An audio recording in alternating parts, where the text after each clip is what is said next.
मला अजूनही दिवस आठवतात ते की ज्यावेळेला मी लहानपणी त्यांच्यासोबत यायचो. एका बैठ्या चाळीमध्ये 4 खोल्यांमध्ये एक तात्पुरती इमारत होती. त्या तात्पुरत्या इमारतीतून कॉलेज चालायचं. आणि अजूनही आठवते मला की एकदा त्यांच्याजवळ स्टाफला पगार देण्याकरता पैसे नव्हते. आर्थिक परिस्थिती समितीची एवढी गंभीर होती. दादासाहेब गवई आणि दादासाहेब कुंभारे या दोघांची, मनोहरभाई पटेल आपले जे मंत्री होते प्रफुल्लभाई पटेल यांचे वडील, त्यांचे अतिशय जवळचे संबंध होते. आणि त्यांनी मग मनोहरभाईंना फोन केला की आमच्याजवळ पैसे नाही आहेत पगार द्यायला.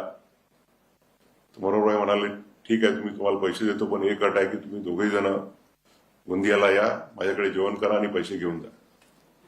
आणि अशा परिस्थितीतून हे कॉलेज उभं राहिलं. आणि आज आपण बघतो आहे की शून्यामधून आज एक मोठी इन्स्टिट्यूट निर्माण झालेली आहे.